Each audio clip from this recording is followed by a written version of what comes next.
Hello everyone! This month's tutorial video will be about the Wincker, and as per usual we'll be tackling this Hauptstück by taking one particular lesson from it. In this case, the Wincker has a lot to teach us about using feints. A bit of context first. There's a bit of a debate going on about whether or not feints actually exist, because there's people who believe that a feint only works if the initial attack, the bait as it were, is an actual committed attack, a real attack, and there's other people who think that if you want to make a feint work, you kinda have to just intend for the second one to land and that first attack isn't quite real. I don't really want to go into detail about that too much, but I think you can pretty satisfyingly solve this conundrum with fencing theory. If you want to perform your feint as an attack with eyes open, that means that any of the parts of the feint can be an actual real attack. So basically, if the first initial attack is not parry, you simply land it as a direct attack. If it is parried, you move on to the second part of the feint and you try to land that. And if that one is parried, you can keep feinting until eventually you land something. Now, the plus side of this is, of course, that you get to respond to anything your partner does, preventing a lot of double hits and such. But the downside is that it takes a lot of time to process all that information, therefore you're going to be a lot slower when doing it this way. When feinting with eyes closed, you're going to be a lot faster, but the trade-off is that only one part of the feint is going to be a real attack, and all the other parts are going to be false attacks. And this takes away your ability to react to your partner. We're going to be performing the Wincker with eyes closed today, learning not necessarily to react to our partner, but have them react to us. We get to the first exercise, and let us imagine that this is the first exchange of a bout. If you want to pull off a feint with eyes closed, you need to ensure your sparring partner will fall for the first false attack, to take the bait as it were. Let's first practice a convincing overhow then. Put your knife handle on your right hip, or the left if you're a lefty, with the point facing the same direction as your rear foot. Now step forward and pretend that you're trying to stab someone in front of you, without moving your right hand. This primes you to step forward with good structure in your lower body, meaning that you can make a really strong overhow. Do this for a bit first, and then you can start using the same steps to accompany your overhow. And once you get the hang of this, you can grab a partner.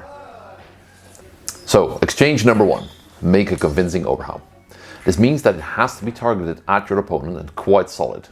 Practice this for a number of reps, and ideally you should be able to strike through a block if it's very non-committed or very weak. Having done this, we go to exchange number two. Your opponent now knows that you like to attack with a powerful overhow, and they will likely try and parry it with either a straight or hanging parry, to maybe even try a parry riposte kind of action or something of the sort. You're one step ahead though, so instead of trying to land the overhow, you have a second intention attack prepared. After making your overhow about halfway, or at least before hitting your opponent's blade, bring your hand up in a waving motion to perform the Wincker. And that waving motion will kind of go like this. Bring the hand forward, turn it, like so.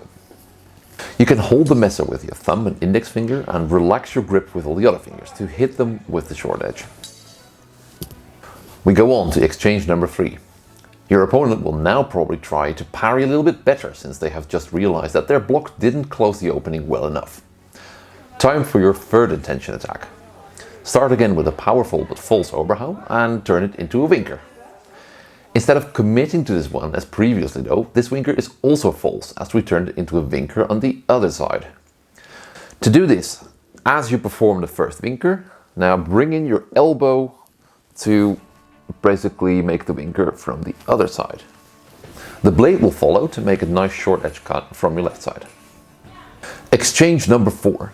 By now, your opponent will have hopefully figured out your game, so they know that they must focus on defending the feint to their right side.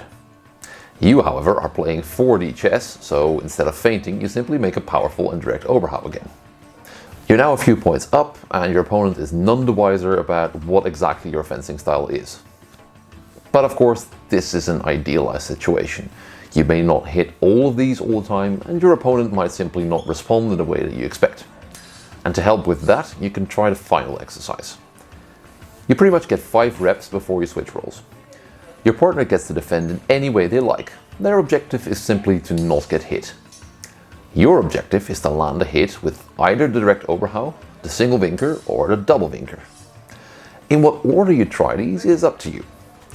trick to landing a hit most of the time is to pick one option and perform it with your eyes closed, so as fast as you can, without paying attention to what the opponent does. After the fact though, recall what they did and try to predict their next response from that. Sometimes you can just follow the steps if you have done them in the previous exercises, but sometimes you need to adapt a bit. If they have already overcommitted to defending your direct overhaul, maybe instead of the single Wincker, the next one should be the double Wincker. Keep your coach on their toes, keep them guessing, and keep playing 4D chess. And have fun with this. And I'll see you all for the next one.